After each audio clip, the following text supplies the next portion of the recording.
uma lilabangani lisebenza ndawonye kwesinye isikhathi kuba nzima ukufika esikhathini lapho impilo yabo efika ekugcineni. Sikusho okuthiwa painful goodbyes. Namhlanje ngilo Brema siyakwamukela kushow. Ngiyabonga baba. Siyabonga kakhulu. Mhlawumbe abantu bangathanda ukuthi bazi ukuthi bakhuluma ubani uBrema. Hayi. uBrema insizwa ezalwa eSasetha. Igama lami nguMeluleki Moyo ngokuphelele. Leli nje elo music nguBrema. Abantu bangazi kakhulu nje ngoBrema. Yeah. Yes. Ngasixoxela kancinyane ngemuli yakho. Yeah, nginabantwana ke mina. Abantwana ngilabo by 4. Alright. Nenkosikazi nginaye. Yeah, good. Phakathi kwezinto ozithandayo kuyini okuthakazelelayo kakhulu? Mina empilweni yami into engithanda kakhulu music. Yeah, nokubona abantu bejabulile nesonto. Kuhle kakhulu. Ngazi ukuthi into leyo yokuthanda umculo iqale nini? Xa uzama ukukhumbula kwasebuntwaneni bakho. Ungathi nje since efamily into efamily because abantwana bakamama bonke nje kunosisi bengimlandela sowasitshiya emhlabeni ube ngumuntu ocula kakhulu esontweni from umama naye ngumuntu ohubelela kakhulu esontweni kulabo bangabafana siwu4 isiginci kuphela bayadlala isiginci bonke and ukhona ubhuti omdala oyo wafundisa mina kwaya nami lokho esishare nje kuze kuyefika kusigcina oka 2000 so imuli yabahlabeleli nje vele ifamily nje yonke kusefamily. Angazi ukuthi ingane zakho lezi kukhona otshengisa ngiyafisa nakhona ukuthi makungabe kusiya ngesikhathi kungaba lokunye kuzaqhamuka kibo phela abantu bathi umthwento uhlabusamile. Angazi ukuthi kulabo bakhangele ukhona uyabona lapha kungathutsha khona ngilokubona inhlansana nje mangithi ngiyabheka ngilokubona inhlansana ukuthi la kungaba khona ukukhona. So kathesi ulebizo esilisebenzile lithi Brema leli lavela kutheni kumbe bakupha kumbe kwathini? Ibizo leli ngathi liqale ngisakhula ngangihlala ngithwele ikatari igabha leparaffin ama-olivine lawana amafutha so le body yami ebinkulu so bengichaya ikatari kwesinye isikhathi ngize ngilungisele inkomo mangihlala ikatari so laqala emlageni le kwaya ilaphela kuthe sokusiqala into zama WhatsApp lapha kwaya igama lelana ngalifaka ku WhatsApp name la ku Facebook so abantu balithanda nje bakhula lalo but lona vele ngangilithande from ku The Rock Wrestling because babethi body yami iyafana nala kuhle kakhulu. Asike sixoxe ngomsebenzi wakho ku Nsimbi Zedlwane. Udlala iphi ingxenye kuleli qembu? Eqenjini zinenge indawo engizidlalayo kodwa ngokwe live abantu bangibona ngidlala ibass guitar but ngidlala ama role amaningi la ngokwe leadership endaweni vele eziningi kakhulu. Yes, ungasixoxela nje kafitshane ukuthi lisungule njani iqembu libelila bobani kusungulwa njalo ngincengile bizo ukuthi indawo kwathiwa zinsimbi zedlwane. Iqembu lensimbi zedlwane ngizakha nje phezulu ngoba umlando wakhona umude ngasemuva so ngizakha phezulu lapho engabona khona ukuthi into esingaphila ngase ngilomfowethu osowasitshiyayo uMaeli kodwa kunabanye esasike sasebenza nabo emuva le so kwakusahlangene na ungakabi kwazi ukuthi kuyapi kodwa lapho engabona khona ukuthi kuyaqina kuyaphambili kulapho sengino Elvis. Hayi kuhle kakhulu. So ke kathesi igcwele abantu bezwane kumbe sokulabanye abangayisibo bakhona.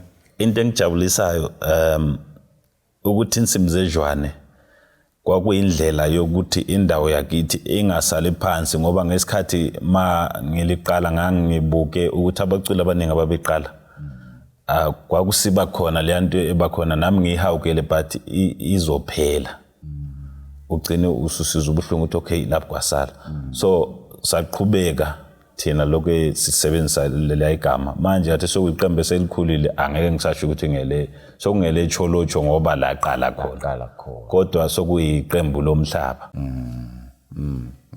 hayi siyabonga kakhulu ngengxenye oyidlalayo njalo lokusungula leli qembu sizathatha ikhefu kancinyane bese siphenduka sixoxa ngalindaba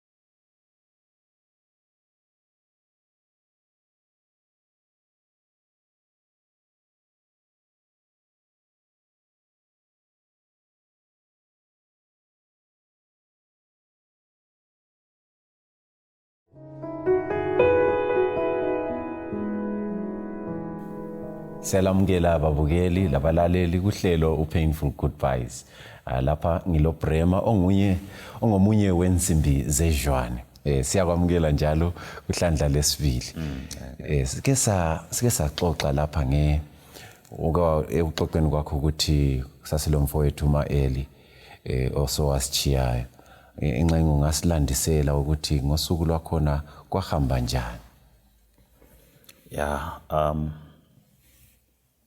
sasuka lapha kwakufanele ukuthi sekusho kwakufanele sekusho babethe isebhinga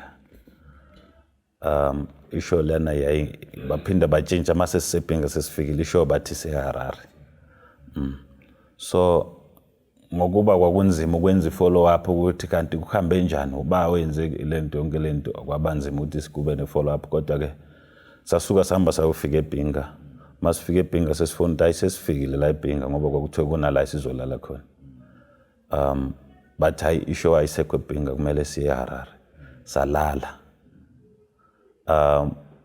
masilele savuke ekseni ngabo 6 sa drive imoto yayi right impela akungena problem se right sonke akulwayele inkinga masifika bathi kuseGwayi sangena lapha emashopu sathenga ukudla sathenga izinkwa namabhodlela lama drink saphosela emotweni then sa discover ukuthi iviri leli eladubukayo lihlatshiwe safuna lento yokuvala lapha sayithola emotweni iplug la sayithola emotweni sayifaka then lo mfana wayenza sathi ubuqeda la ubheke wonke amasondo ukuthi kanjani alright wawabheka wawabalance ayingalingana wawabheka wawabalance umoya walingana masuka lapha sangena sihamba sidle emotweni kwasokudriver yena uMaeli mina ngangihlele ku passenger side ladubuka isondo masi ngicabanga ukuthi siseFatima cause angaze ngiyofika khona since then kodwa kwakuseFatima so kwakune truck eyiza imoto yangena phambi kwe-truck wavika i-truck ngagcina vika i-truck then ngagcina ngikhuluma ngithi uyibambe imoto kanti vele yayisisemoyeni yayingasabambeki vele because yaphuma umgwaqo but ukugijima ispeed engangigcine ngisibonile because mina ngumuntu othi mangihamba nomuntu ngibheka ispeed wayihamba ngo80 kusiya ku100 so but imoto mayise siyachaya isihlahla ngathi yayisiflyer angazi ispeed esihamba ukuthi kwakuyisiphi so ngathi uyibambe ngachaya isihlahla ngangisibona nje isinganga lapha but yafika ngokusheshsha then mangiphaphama sasesikhitshwe emotweni sebesebenzisa udlawu ukuvula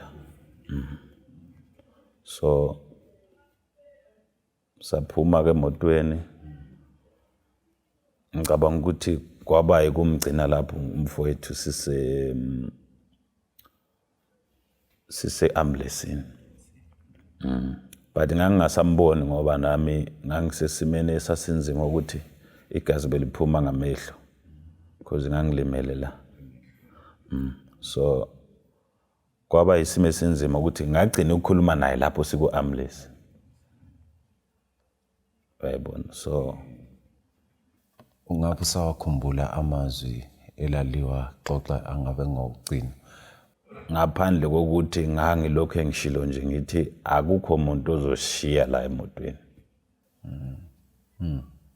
Kodwa yena ngiyakhumbula mayethi mina ngisakwanisi, but I was taught ukuthi ipain yayisemzimbeni.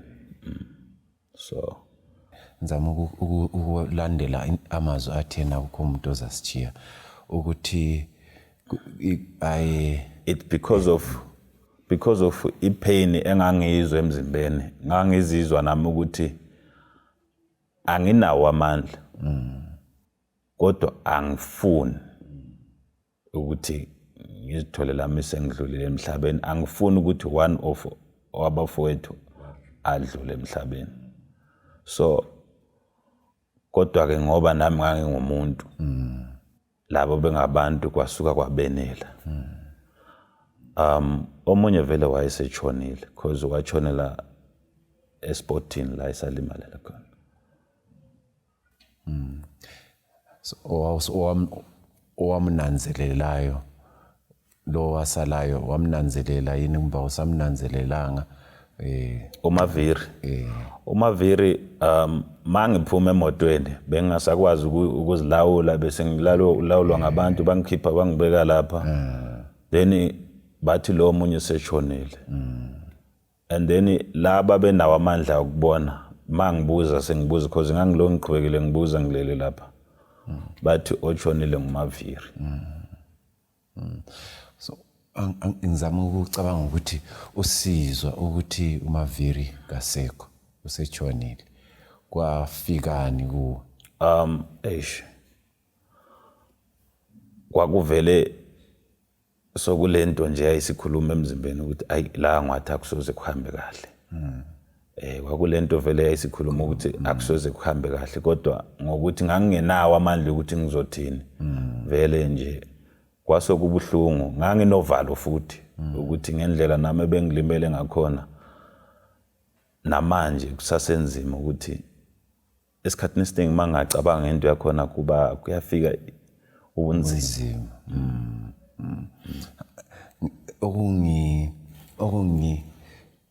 Nika umbuzo ukuthi amandla ukuthi akulamuntu ozasitshiya wawathatha ngaphi. Enxenga ungeke kwaba lempendulo yalokho kodwa nxa uzama ukucabangisisa ngicabanga ukuthi esikhathini esiningi, esikhathini sobunzima kumbe esikhathini lapho mina ngibeka inkosi phambili entweni zonke engiyabe ngizenza. So ngiyakholelwa ukuthi lokho engiyabe ngikutsho inkosi iyabe ngizwa. Ngiyakholelwa ukuthi mhlawumbe mangayenza so uNkulunkulu enganginikeza impendulo zayo zonke izinto. Ngiphinde futhi ngicabanga ukuthi hey vele ngimncane. Ngingumntanakhe funa intando yakhe eyenzakalayo. Uyabona? Yes. So uma Eli seligcinene laphana lisiya esibhedlela isikhathi esilandelayo kuyini okuzwayo so ngine challenge enkulu kakhulu ngoba kwakhona esetshonile. Anzange ngimbone. So ngaze ngagcina sengihamba sengisiyafika nami lawo wabekwa khona. So i-challenging ngisasenayo vele nengakhulu, kodwa ke kufanele ngizikhansele ngoba makungela umuntu akula muntu ozokhona ukungikhansela mina mangazange ngizikhansele. I believe ukuthi uDr. ukuze kusize kumele umbonise la kubuhlungu khona.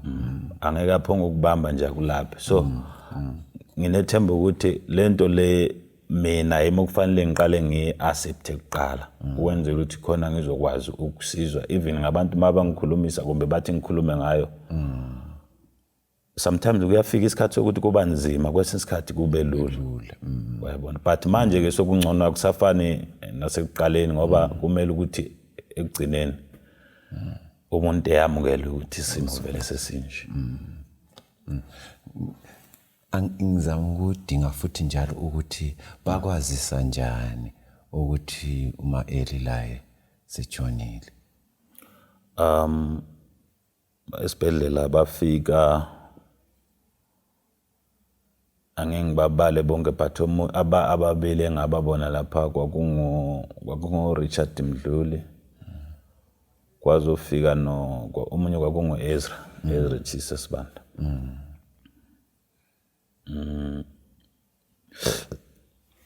Sorry.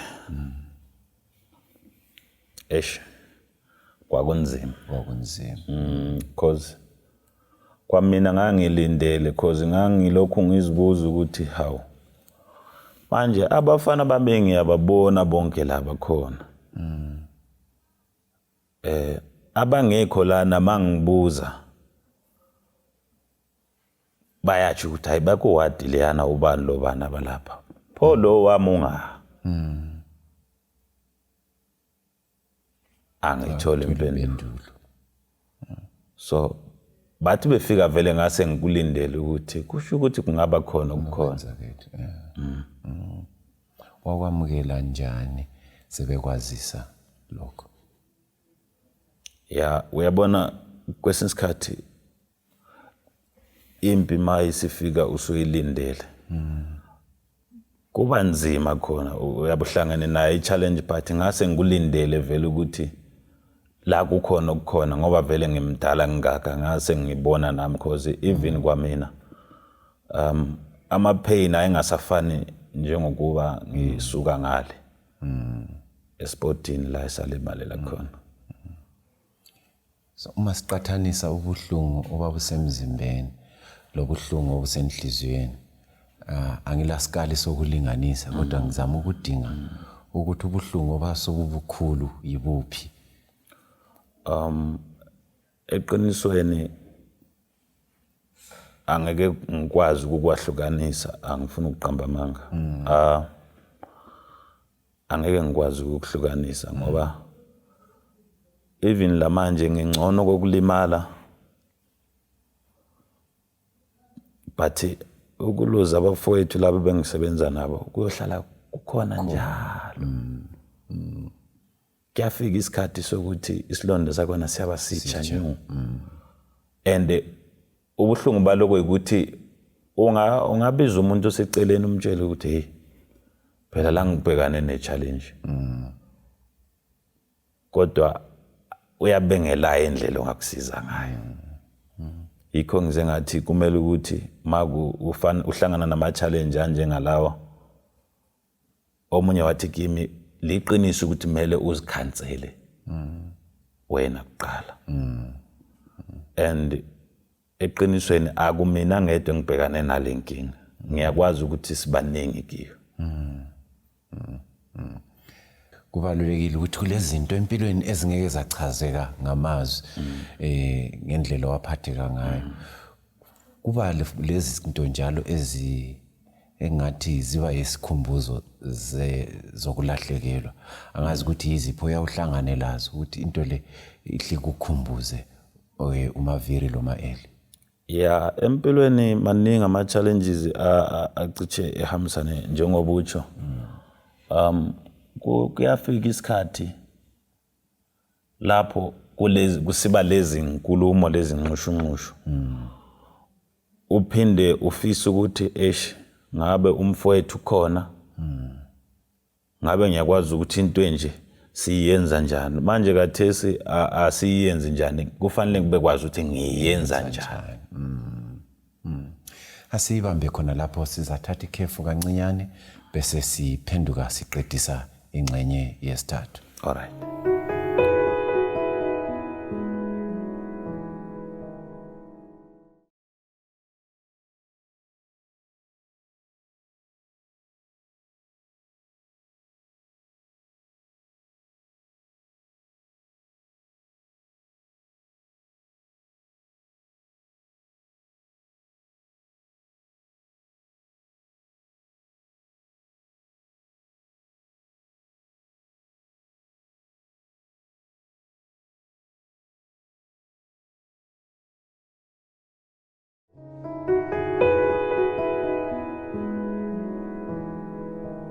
Siyakwamukela njalo mbukeli sikusho painful goodbyes. Ngilomnumzana lapha umoyo owensimbi zejwane. Bese sike saxoxa ngendaba ngamnandi yokulahlekelwa ngabafowenu phakathi kwengozi yemoto eyaba khona endaweni yeFatima. Ngifuna ukuzama ukuzwisisa ukwakhuluma ngendaba yokuzikhansela le. Omunye umuntu olaleleyo lobukeleyo ngazibuza ukuthi kwenzeka njani ngoba kukhanya ngani into engani ikusizile.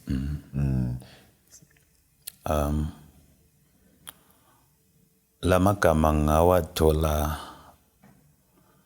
one of the managers ongumalume wami. Kukanti lami ngangibona kwelami side leyo nto.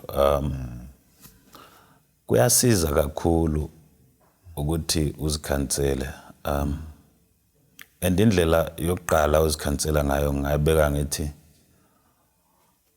vele sazalwa nabanye. Siyaguga nabanye. Yonke into yenzeka ngesikhathi sayo. Uyabuza ukukhulumela nje uyiwani ngenhliziyo. Okunye sisele emhlabeni ngoba uNkulunkulu uyabe nenhloso ukuthi njoba lo esele kunokunye ofanele akwenze ngoba esasele emhlabeni uyabe engakaqedi okudalelwe ukuthi akwenze. Nalo sishiyayo ngaleso sikhathi uNkulunkulu uyabe ukudalela ukuthi lo uzosebenza lo msebenzi omkhulu omuhle qeda bese ngiyamthatha ngoba kwakhe kuzobe kuphelele la. Indlela ozobuyitsho ukhuluma wedwa. Ngicabanga ukuthi into engamsiza umuntu mayingabe ehlangane nohlupho. So kungani ukuthi umuntu akhulume laye kufanele nawe. Ukhulume nawe ngoba kwesinye isikhathi usuke walithinta igama lokuthi kwesinye isikhathi umuntu sengabuya ethi uyakududuza. Kanti uvusa liyanto liyana ngesikhathi esirong futhi. Kunezikhathi zokukhuluma ngayo leyo nto njengoba sihleli manje sikhuluma ngayo. Uyabuvele uhambe wazi ukuthi manje ngisiyakhuluma ngalanto uziprepare. Kwesinye isikhathi umuntu uyangithola ngikwenye indawo engxenye nami ngikhohliwe. Afika ajule ngayo lento bese kuvuka futhi amanxeba ukuthi wayithinta le ndaba bese ngithi ngidlulile kiyo. Kodwa ke ngoba sisemhlabeni naye umuntu uphinde futhi uzikhansele futhi uthi akazi uyangikhalisa. Sisekhonapho mhlawumbe abantu bake basebenzisa amazwi akade becabanga ukuthi mhlawumbe ayanceda. Engingazisa umphakathi ukuthi nxa ungathi kuyabe kuzwakala kanje kule mina engivelwe yiwaphi amazwi anjalo abantu abake bawusebenzisa mhlawumbe becabanga ukuthi bayaduduza. Engakutsho kunzima ukuthi ngitsho zonke lezi zinto ziningi vele zisenzeka. Kodwa engakutsho lezinye izinkulumo even zingaduduzi eziyabe zisiza sibeletho kwazo ziba khona vele. Kodwa ngoba wena uyabukwazi ukuthi hayi mina ngila angikho la. So bayakufaka la ongangeni khona bayenzeni kodwa uNkulunkulu uyeyedwa umhleli wazo zonke izinto. So angeke ngiye kakhulu ukuthi kuke kwaba negama nelinje. But engakutsho ukuthi okubalulekileyo njengamanje ukuthi umuntu avuke ezithathe uaccept ama challenges onawo uqhubeke ngempilo mase kwenzekile. Ngicabanga ukuthi kulabantu mhlawumbe ababalusizo ngesikhathi kulobuhlungu. Angazi ukukhululekile ukuthi ngabetha ngamagama lokuthi bakusekela ngayiphi indlela. Okokuqala kuyiqiniso ngizoqala ngokubonga like igovernment. Angazi ukuthi ngiyabonga ngithini igovernment yakithi isimele and engakucela nokuthi behlale bekwenza even kungasidi isimele esibhedlela ama challenges amaningi ngoba kwakuzoba nzima vele nezindleko zazikhona kwamina izindleko ezaba khona kimi zazi izinkulu kakhulu ukuthi vele ngangeke ngizigwanise ngiyi1 mina ngingakabali nabanye bafowethu so igovernment yasimela lakathi ngoba ngisahamba isibhedlela ngisase under umsebenzi wabo kahulumende. So I wish to thank ngiyafisa ukuthi ngelinye ilanga bebona ukuthi ngiyabonga kodwa ngazi ukuthi kuzokwenzeka kanjani kodwa ngiyafisa ukuthi nobonayo asisondeze eduze sikwazi ukuthi sibonge ngibe sengibonga ke nabathanda umculo wethu